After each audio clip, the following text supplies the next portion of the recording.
Hello, everyone. I want to welcome you to the first of 10 weeks we have of our Big 8 speaker series.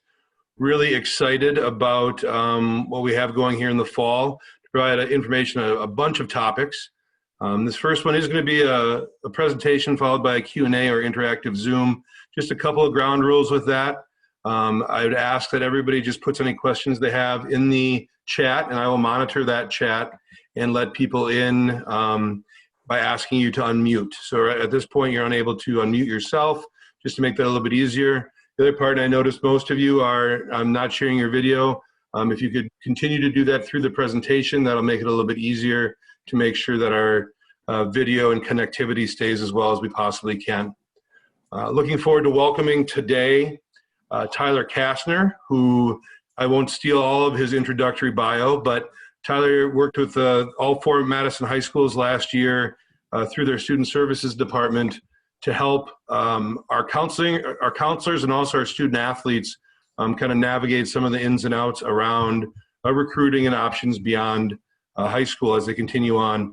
He's got a background doing some of that at a Chicago high school, now moved up to Madison area, and just as a new father of twins. So I really appreciate him taking some time to share with the Big 8 Conference what I think is a really, really important topic and something that we really want to make sure we do a nice job of doing, and that's getting you ready to leave all your options open as you move beyond high school. So I'm going to turn it over to Tyler, and thanks again for being here. And if you just want to, as things come up, if you put things in the chat, that'll be very helpful. Make sure it's set to everyone or just to me as the host. Either one will be fine. The other thing you can do as we get started is please indicate your school in the chat. I think that'd be a great way for us to see kind of where everybody's coming from. So hopefully you saw that message in the chat. And at this point, I will turn it over to Tyler. All right, thank you, Jeremy. Like Jeremy said, my name is Tyler Kastner. I worked last year with the Madison Metropolitan School District and worked with students and also parents and a little bit of the counseling staff to work on basically any options beyond high school for student athletes. So my background is in that. I graduated from the University of Illinois, Champaign-Urbana, and was a student basketball manager there, and learned a lot about the academic and college level realm, and then moved to Chicago, where I worked at a high school for 9 years and did the NCAA process for all of the student athletes at the high school. That was my job. It was specific to collegiate athletics and making sure that they were all in compliance and allowing themselves as many opportunities as possible. So that's a little bit about myself. The presentation today, what we'll talk about is basically the college options beyond high school. And what we're trying to do here is basically allow you to, starting off as freshmen and sophomores, you want to be able to allow yourself as many opportunities as possible.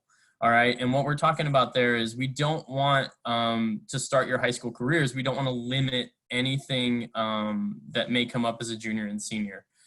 So what we want to do is we want to make sure academically and athletically that you're reaching every single opportunity and having that opportunity for when you want to leave high school and go play somewhere at one of the institutions around the country.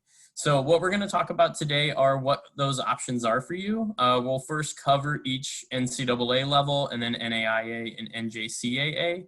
And then from there, what we'll talk about are the student, basically a couple like tips on academics and athletics, what can help you basically, you know, maybe maintain a better opportunity and kind of enhance your skill sets to achieve this. All right, so these are the different levels that we're going to talk about. It's NCAA Division I, Division II, Division III, NAIA, and NJCAA.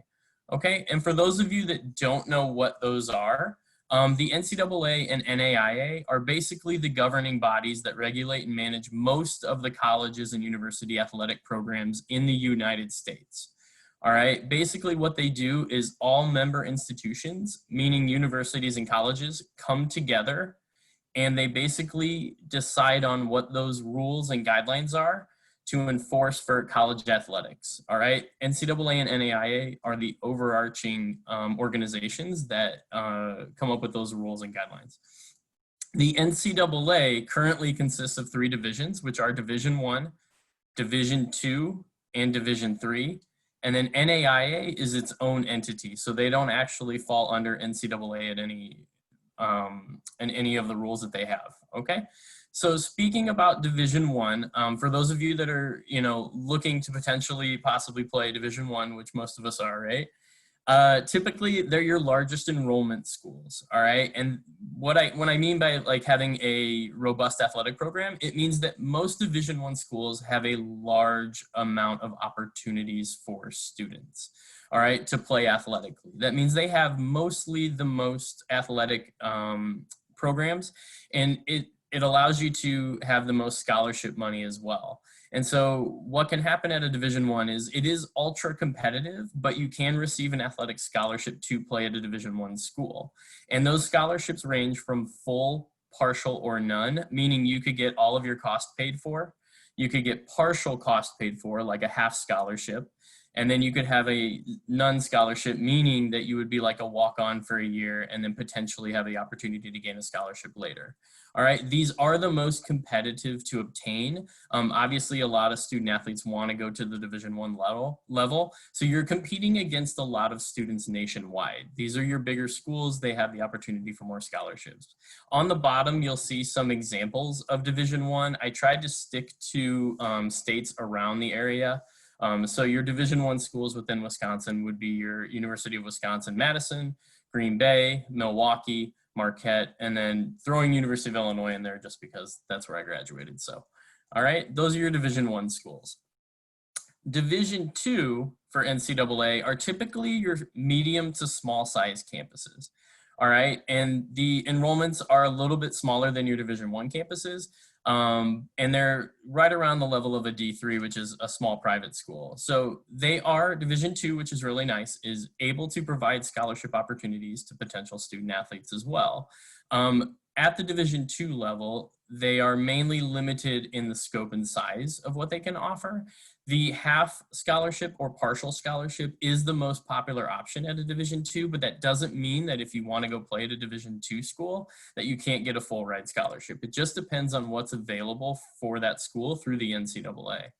Okay, a lot of student focus with NCAA Division II tends to be on less collegiate athletics, but more academic focus and also service to community. So you're getting a really good education and you're kind of, involving yourself within the community at the Division II level. You're also playing competitively at that D2 level. Whereas like the D1 level, there is a huge focus on the athletic talents that you have and enhancing those talents. And so it becomes a lot harder for time management, things like that. Whereas the D2 level, you're going to focus a lot on the community that you're involved in, and then also the academic focus that you have. All right. And on the bottom, again, we have some D2s with UW Parkside, Lewis University and St. Cloud State. Okay. For Division III, they're typically your smallest enrollment out of all 3 divisions. These also fall under division NCAA. They are private institutions and they are your smallest enrollment.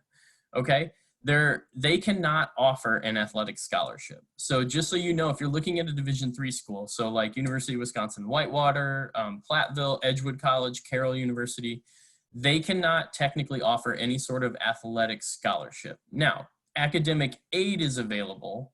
So what we're talking about with you guys as freshmen and sophomores, we want you to make sure that academically and athletically you're doing the best that you can to start your high school careers. Because academic aid being available for Division III, a lot of Division III schools can package their financial aid for you, and you could get the total cost covered through merit-based scholarships, grants, awards, anything like that. So the Division III level, although can't give an athletic scholarship, it can give you a lot more money based on academic and merit-based awards. All right, and then the student focus for Division III is mainly going to be academic. Your community service, again, you're going to be involved in the community and competitive sport. There's a really good conference in Wisconsin, it's the WEAC, and they have a tremendous amount of talent throughout that conference, and it's a Division III conference for the Wisconsin schools. All right. And some again that we said here are Carroll University, Edgewood, and University of Whitewater. All right. The NAIA, again, is a different entity as far as NCAA. So they don't fall under any rules that NCAA has. It is also another option for your student or for the students that want to play possibly NAIA. The governing body of NAIA mostly governs really small private schools, and a lot of those are your parochial schools, so your Catholic schools, things like that. They are comparable mostly to a D2 and D3 school. And why do I say they're D2 and D3? Is that NAIA can give athletic scholarships to students, which is a great opportunity for your student to have. And those scholarships are mostly partial, but they can give full rides, again, based on the sport you play and what you're looking at. So NAIA is a great option to pay for school while you're doing your athletic, career. And then also they're like D3s because they are smaller and private, and they're going to be focused on your academics, competitive sport, but mainly academics and service to community. All right. You're going to get a competitive environment, but you're also going to focus a lot on those, your major and what you're going to be doing there. Okay. So the next one we're going to talk about is the National Junior College Athletic Association. The governing body of the community, technical, and junior college athletics that are 2-year programs. Okay, so NJCAA is basically any 2-year institution that has some sort of college athletics associated with it. The NJCAA is that organization, all right? And they're divided into separate regions throughout the US. So they're divided like Midwest, East, West, South. And they have 3 levels, varying levels of athletic competition. They do a D1, D2, D3 level, and that you can get a full, partial, or grant in aid award for a prospective student athlete. So it's really important to know that just because you're going to a 2-year institution doesn't mean that they can't give financial aid to you. They can give financial aid and also that athletic scholarship if they see that you could be a talent that could come into their school and play. Okay, so those are really important to know.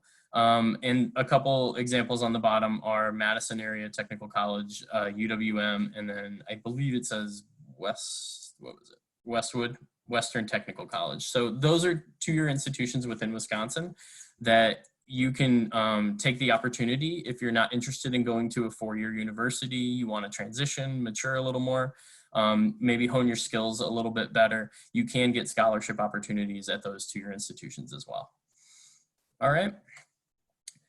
All right. So with those, each level, what we want to talk about a little bit, and then I want to kind of open it up. This is more of a question and answer session.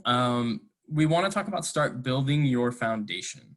Okay, so as a freshman and sophomore, a lot of you are going to look at it and say, well, I have 3-4 more years in high school.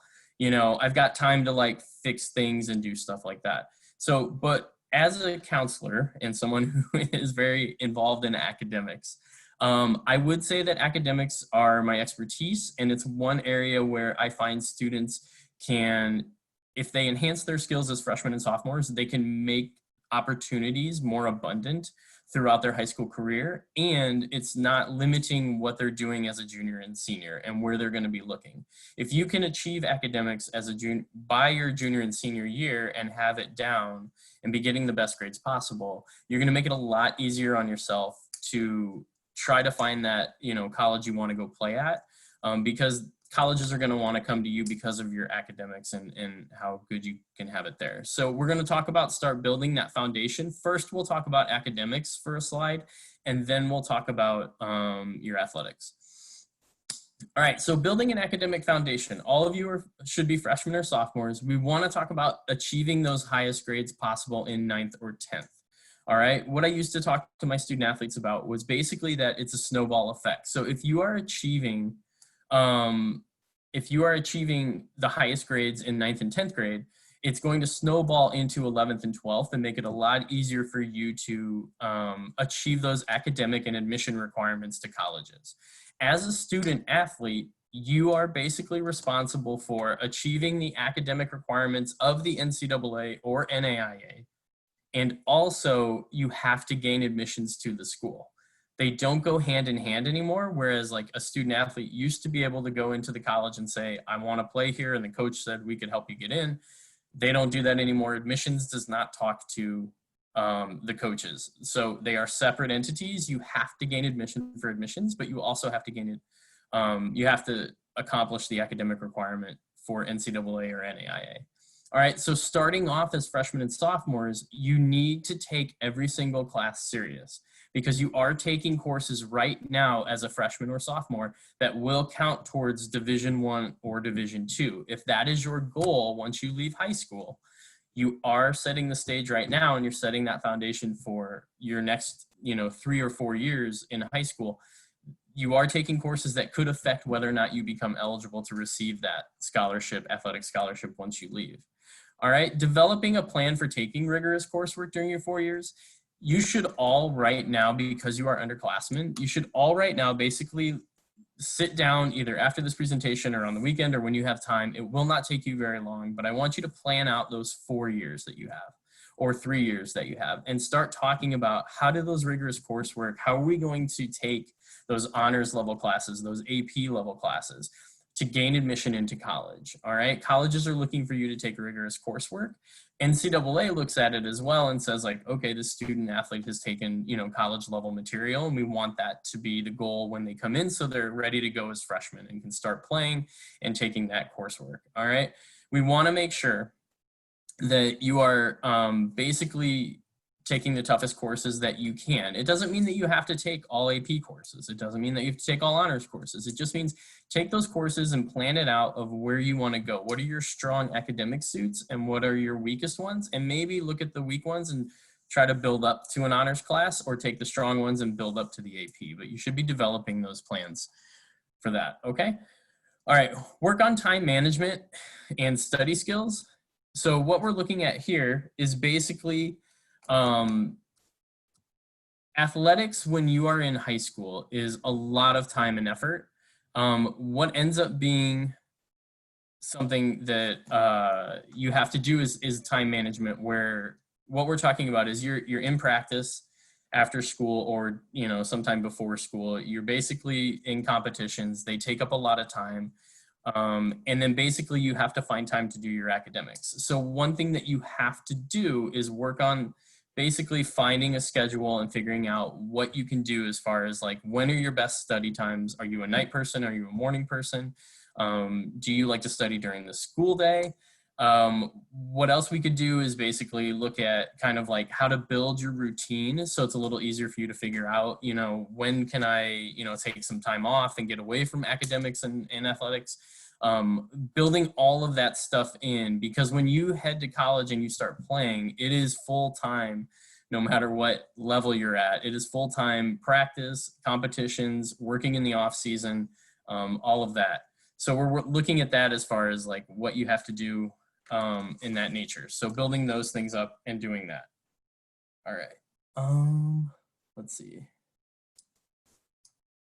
Sorry, Jeremy, I can't see the bottom.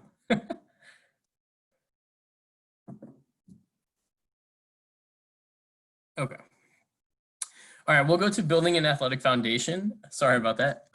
So working now towards your athletic foundation, basically what we're talking about here is I want you guys to start thinking about getting organized. All right, that means like, I know you guys don't have lockers right now and things like that, but I want you to get organized by setting a schedule for yourself and making sure that you are on task with everything that you have to do. And that's going to be your off-season workouts. That's going to be your kind of coupling your academics on top of that.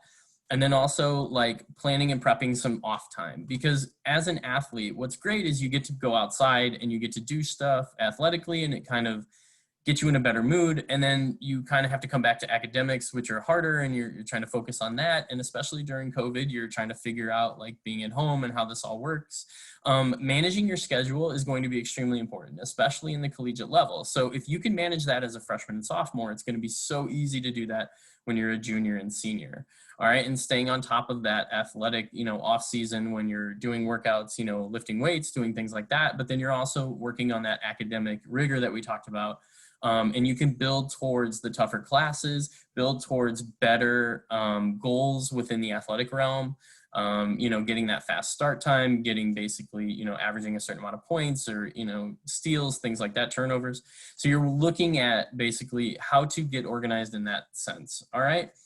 Working hard during the off season to improve skills that will enhance your overall capacity. All right. Everybody loves playing. Everybody loves like the game setting and doing that stuff, but a lot of effort gets put in during the off season for student athletes that want to improve and become better at the sport that they're playing. And so working during that off season is going to improve the skills and enhance your overall capacity. You're strengthening those weaknesses that you may have. All right. Colleges look at that. They talk to the coaches at your high school and they say, you know, how are we going to improve this? Like, how does this student athlete improve? And they could say, well, in the off season, they're coming in every day. They're doing the workouts, they're lifting weights, they're, you know, setting themselves up with teammates and basically, you know, coming in and trying to improve upon those weaknesses that they have. And what that means is you're going to be overall, you're going to be a better athlete than just coming in and working and playing during the season. Whereas you're not really building skill sets. You're basically kind of, you know, staying stagnant in your athletic ability. But coming in the off season and working really hard and allowing yourself to say, like, these are my weaknesses and I need to improve. That's going to be, you know, a huge thing for getting to that next level and playing.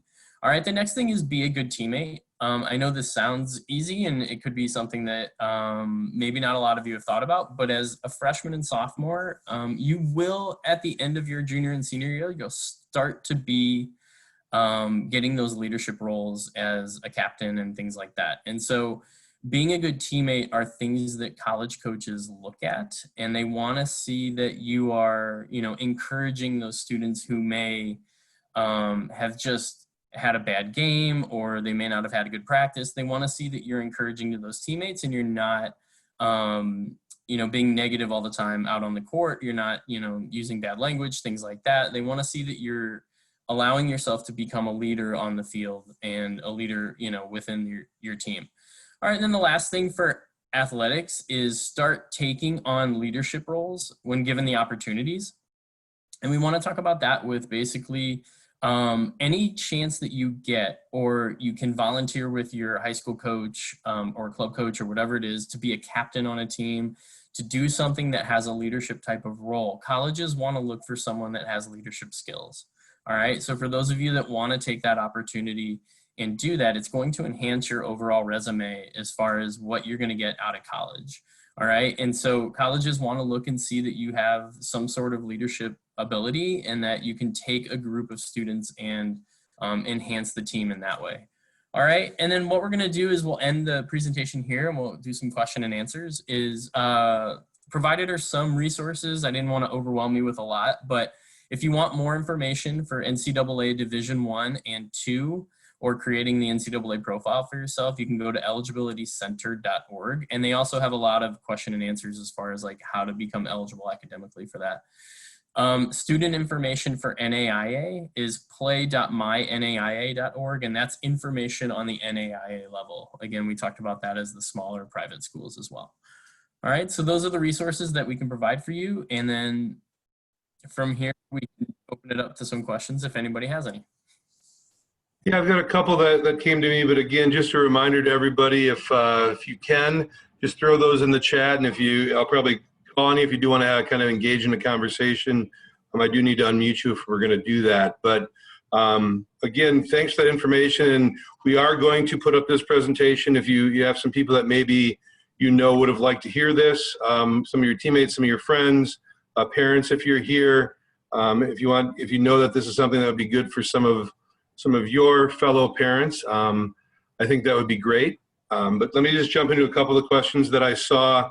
One of the first ones, Tyler, what do you see as missed opportunities as a 9th and 10th grader if they get serious about playing later in school career? Like, what do some of the students that you've worked with say they wish they would have known when they were freshmen and sophomores? Yeah, so going back to the academic and athletic realm, academically, a lot of them wish they would have started their high school career off better academically. A lot of them wanted to play, and playing was great, but what they missed out on was maybe taking the classroom work a little more seriously. And what that did was it limited the opportunity for them later because they weren't able to achieve the academic requirements for the college or NCAA Division I or II. Even Division threes, they were lacking some of the admission requirements needed.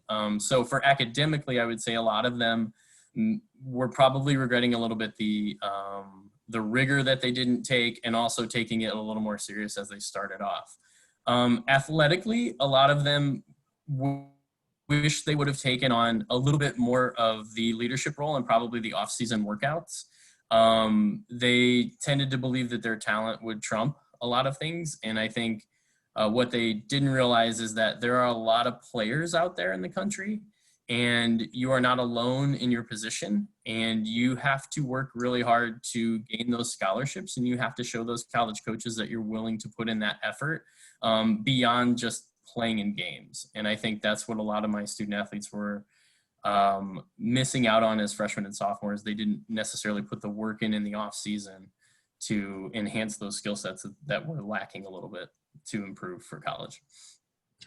Another one that's kind of, I think, a little bit building on this, what impact does course difficulty have on NCAA eligibility? Yeah, so NCAA, I know in Madison, all classes are weighted equally, even though if they're honors or AP. So it's a little bit different with Madison schools. But if you live in one of the other areas and AP or honors counts for weighted credit, meaning that an A in an honors course may count for a 5.0 on a 4.0 scale.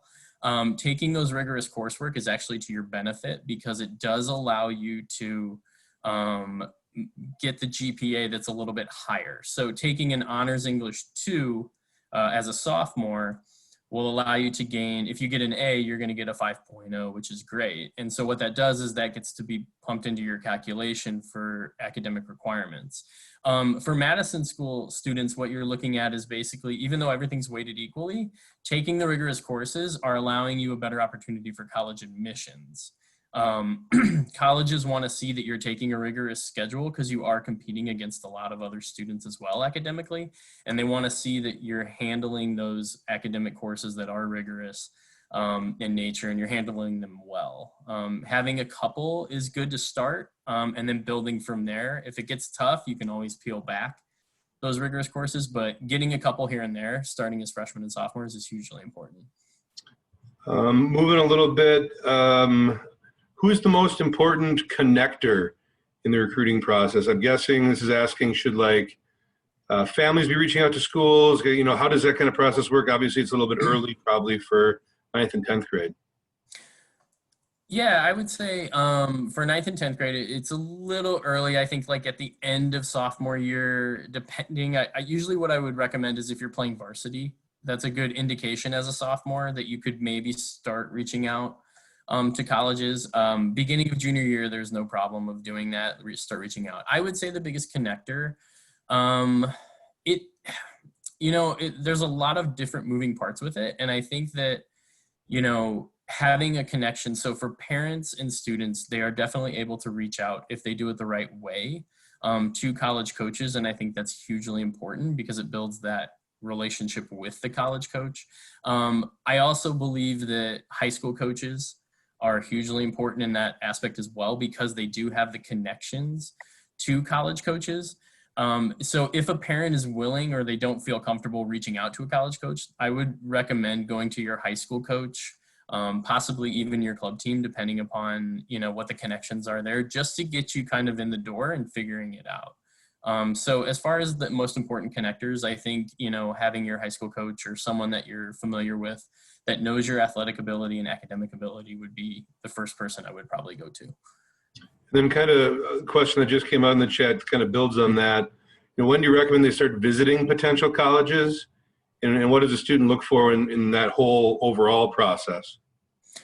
Yeah, so I would recommend, as soon as you're comfortable, looking at colleges, that would be great. I think, I think freshman year is a little early. I think because you have 4 years and your student's going to mature a little bit and their opinions may change on what they want out of a college. Maybe end of sophomore year, beginning of junior year would be a great time to start looking. It doesn't have to be super serious. You have, in Madison at least, you have multitude of universities that you can go see. And so you're getting a different feel from what UW-Madison is to Edgewood, but you're getting an idea of what maybe a D3 school or NAIA school looks like compared to a Division I or Division II school. You're getting that feel for what that might look like. Madison is obviously different than like University of Illinois or Northwestern or whatever, but you're going to get a great idea of what that college or university looks like on that level. So I would say, you know, probably in between sophomore and junior year, you should start looking during the summer and figuring out like what campuses I want to connect with. And then I would say kind of have you and your student, if it's a parent, sit down with your student and figure out what is important to you and also what's important to the student. Because coming together and communicating about both of those things is really important, because you may be on different pages, but understanding where each person is coming from and why they put those, you know, characteristics of a campus together is really important to figuring out what campus will fit you the best. A couple more came in. You mentioned some of the, like the leadership role stuff. I think the question is kind of about like, what other roles do other extracurriculars or sports specialization play in the recruitment process? Yeah, so college coaches definitely want to see that you are basically involved in, you know, a certain amount of things beyond athletics as well. And so if you're, that could be, it could very well be that you're involved in maybe 3 sports in high school, and that's great because you're challenging yourself both academically and athletically. And so a lot of college coaches want to see that you're handling that level of commitment beyond high school, but you're also building up your resume to show them that you're overall, you know, a well-rounded student. And I think that looking at that, you're kind of talking about basically that all students want to have a really good resume, and that's what college coaches are recruiting. They're recruiting a student that can play, you know, that may have different sports that they're, you know, specialized in, things like that, but also that they're serving their community, doing things like that. College admissions, you know, wants to see that you're, you know, committed to athletics, but also they're probably more importantly that you're committed to the community and how you can build their actual campus out with the service that you provide. What is your thought on recruiting services that you pay to promote you? Yeah, so as a counselor, I feel like students should utilize what's available to them. I don't believe that, you know, I'm a big proponent of, I don't want it to cost too much for a student. I feel like you can advocate for yourself adequately with the appropriate help. That's why we're working with school counselors in the district to help them, because they have a college admissions background, and hopefully they can help a student and parent advocate for their student. But if you're willing to go that route and you're willing to pay the fee for, you know, recruitment websites, I'm not against it. If it opens up opportunities for you to play beyond high school, I think that that's great. What I think you should look for is make sure that you're getting what you pay for out of that recruiting website. If it's something that doesn't look like you're getting any bang for your buck, then I wouldn't worry about doing it. There's a lot of really good ones out there. There's a lot of ones that I would be a little bit more cautious on using. So if you're a student and you are using one, make sure that you're getting what you want. You are paying for it, and it's your right to tell them that you're not getting what you need out of it. So they can enhance your overall marketability, I guess. And so that's a good thing, but you also can do a lot of the groundwork yourself and make sure that you're putting your name out there yourself. And that would be a great way to do it for no cost. Another one just came in. What classes are good to get a good scholarship? And I think maybe some of this, you know, talks both about the rigor you had talked about, but also kind of, you know, I know we talk a little bit about core courses and things like that, and that differentiation. Maybe you could talk a little bit about both of those things. Sure. Yeah. So when we talk about rigor, we're talking about basically courses that are challenging you beyond a regular weighted class. So when you get your first schedule, you look at it and you say, I have, you know, English 1 regular, right? And that class is basically taught at a regular level, a college, college admission level. What we're looking at is when you're looking to get scholarships, you want to start taking those honors and AP courses, anything that's a little bit higher in speed and, rigor as far as, more testing, more reading, because what's happening is now you're kind of taking courses that are elevated, and that's when you start getting those academic scholarships and things like that. When we talk about the core courses, basically what's happening, you're looking at basically NCAA Division I and II are the only two entities that use the core course. And what it means is at your specific high school, there are specific courses that you have to take within English, math, science, history, and world language that count for a GPA calculation. So you are basically taking those courses, and you have to take 16 by the end of your senior year. So you are looking to take those courses, and they have to fit within specific subjects as well. So if you are looking at that, what I would do is recommend you probably go to someone that knows where to find those core courses and make sure you're taking them. Most AP and honors courses are on those core course lists. However, you need to make sure that they do fall under the NCAA guidelines if you're looking for Division I or II. And that's how you can get the scholarship that way if you're getting recruited as well, and making sure that you're academically on par with D1 and D2. For a student athlete choosing to play out of state without a scholarship, how significant is the cost difference between maybe an in-state Wisconsin school or an out-of-state school? And maybe talk about the relationships with the states around Wisconsin and in-state or reciprocity, the relationships that they have. Sure. Yeah. So, with as regards to out-of-state schools, you're looking at the cost can be significantly more just if you're looking at it on paper with no scholarship, you're just attending the school. It's a significant cost difference. I believe, from in-state, you could be somewhere around $15,000 to attend UWM. And then if you're out of state, it's around $30,000. So it's a significant increase if you don't live within the state of Wisconsin and you're coming in to go to school here. With that said, though, if you're playing a sport and you're getting an athletic scholarship, or you're coupling your athletic scholarship, like a partial athletic scholarship, with academic aid and merit-based like service learning or community service work, and you're getting those scholarships that way, you can easily have a majority of your college paid for through those avenues. Grant and aid, so federal financial aid, in addition to scholarships, grants, things like that, you can have your total cost paid for. So it's not to say that like going in state will save you a ton of money. It depends on what each school is willing to give you, because a Wisconsin school may not be willing to give you a lot of money to come play, but a school in Minnesota or Iowa may be able to do that. Also, with that said, I know you talked about reciprocity. I know certain states around, I believe Minnesota, Iowa, it depends on Illinois, have a reciprocity where students can come in and from either one of those states, or come from Wisconsin into one of the other states and gain tuition waivers to be an in-state student. So that's something to look at if you're willing to go into Minnesota, Iowa, Illinois, somewhere in there, because having that reciprocity will knock off a significant chunk of financial burden for your college years. Kind of a specific question here, and maybe you can just point to the resource. And I'm going to do a little one add-on. One of the questions was the GPA requirements for each division and how they differ. And then I'll maybe just also add on, especially for our sophomores who maybe last spring had a pass-fail situation, how things may have changed due to COVID-19 from an NCAA perspective. Yeah, so the GPA requirement, we'll start with Division I. It is 2.3 minimum. And when I say minimum, that is the minimum requirement to play as a freshman. You can still obtain a practice and scholarship if you're below a 2.3, but you have to meet their standards on that. 2.0 is the minimum to gain an athletic scholarship in Division I, but 2.3 is the minimum to play at the D1 level.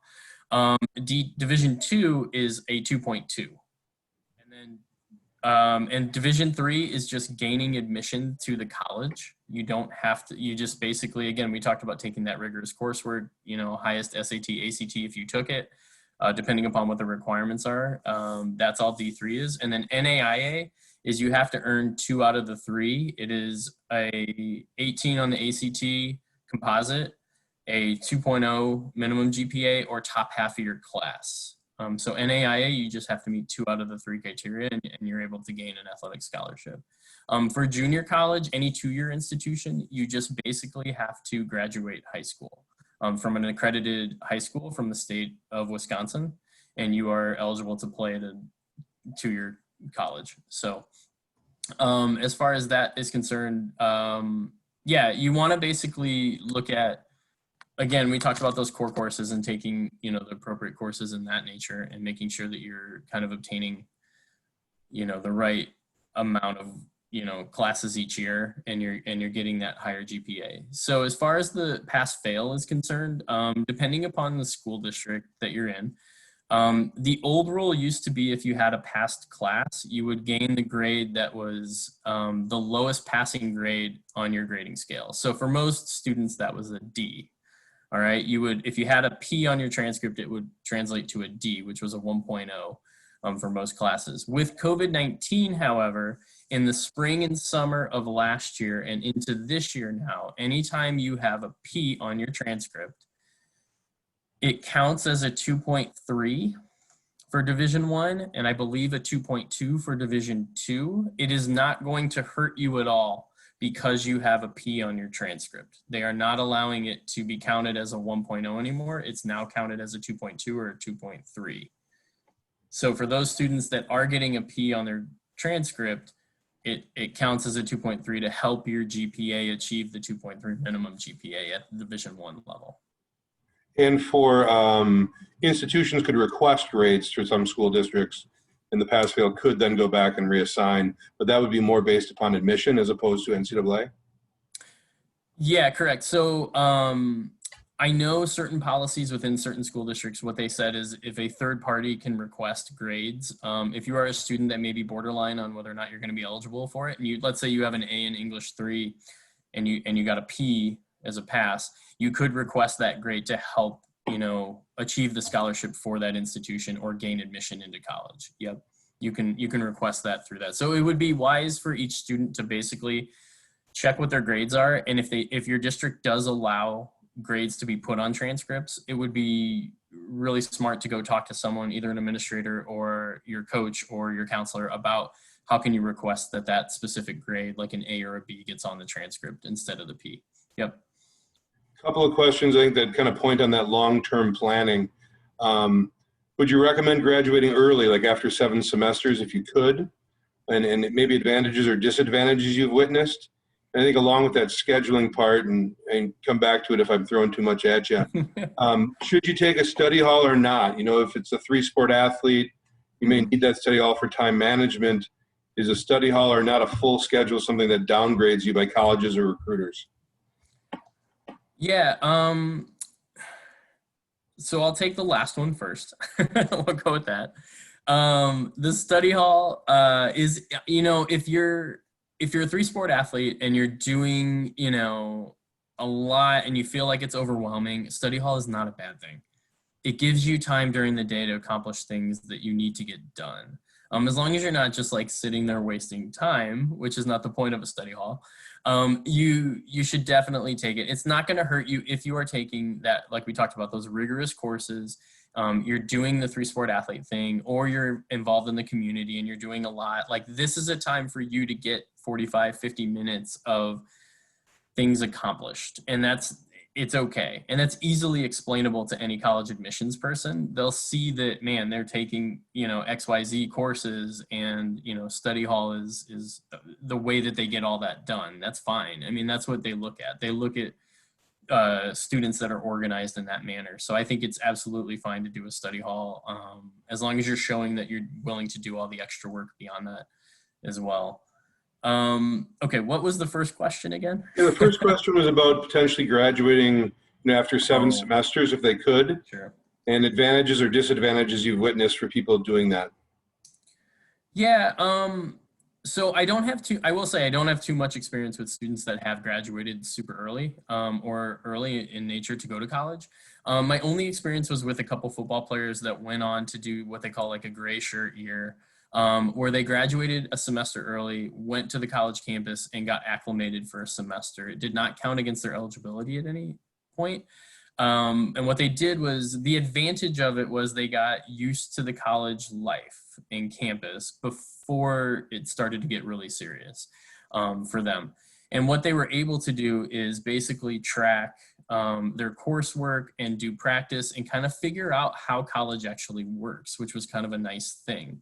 So graduating early for them was fine. What you have to worry about, though, is when you graduate early, depending upon what level you're going to, do you have the right academic requirements to, one, gain the college admissions, but two, do you have the right ones to gain D1 or D2 athletic scholarship? When you graduate early, you're missing a whole semester. So you have to make sure that you're taking the appropriate coursework to, achieve that D1 or D2 academic eligibility. So that would be the one downfall I would see of maybe a seventh, graduating after 7. But yeah, I don't have too much experience with it as far as most students doing it. I just had a couple of those football players that did it. It seemed to work for them, but yeah, that's not every student. So. All right, this is the last one I've got. So if anybody's got some last questions, make sure you throw them in the chat here before we kind of wrap things up. The last one was about what is kind of the relationship between both like club coaches and high school coaches, and who plays kind of a more influence directly with recruiters at the schools. Yeah, so they traditionally, what I've seen is that they can work in tandem and they work together. Working together tends to be the best opportunity for all students. It's not a competition between one or the other. High school coaches have a skill set that they have worked on and trained for and take a lot of courses for. And what I found is that a lot of club coaches, they may have a lot of connections for a student athlete, but they may lack some skills in basically helping you develop your, athletic talent and skill sets in certain areas. But when they work it together, it works out really well for the student. This is about gaining an opportunity. And so your high school coach has an opportunity to reach out to college coaches with a little bit more, what do you want to say, like kind of a bigger resume and something that they can put forward. And so I tend to think that college coaches respect that aspect of it. It is hard for them because most of the time they are in season. College coaches are when the high school coach is in season as well. And that's a busy time for everybody. However, I think that, like I said, talking to your high school coach about what skills that you need to enhance, and then talking to them about how can I get, involved with this college, or how do I reach out, or could you reach out for me, is probably the best way. So I think high school coaches have that a little bit more reach, whereas AAU coaches are with you tend to be like really short season, and then that's about it beyond there. Got another one that came in kind of about what college is best to take if you're an average student that has like a GPA of 2.3. And if I get into a liberal arts school, do I still apply for those scholarships, or kind of what's the difference for what is your advice on that average student and how you figure out a fit? Yeah, I think, it's, what that comes down to, again, looking at, kind of the college admissions requirements. I know the landscape is changing, and, I'll be honest, like as an average student, I wasn't, obviously a 4.0 student, but I was able to get into a Division III school that I really enjoyed and had a great time, playing there. And it was a right fit for me because I looked at it as, I need smaller class sizes. You have to really know yourself as far as a student athlete is concerned. And so knowing your skill set and what level you're at, and then also academically seeing what courses fit best for you and which ones don't, will help you kind of like go through each college and figure out which ones are available. Obviously the most competitive courses, like I had to eliminate a lot of those top tier colleges and universities because I just didn't have the, academic requirements to gain that. So, but through that, there's a lot of colleges out there that will, they'll take an average student and look at it and do that. So the other thing too is to also, I know, like I said, changing the landscape, look at the ACT and SAT.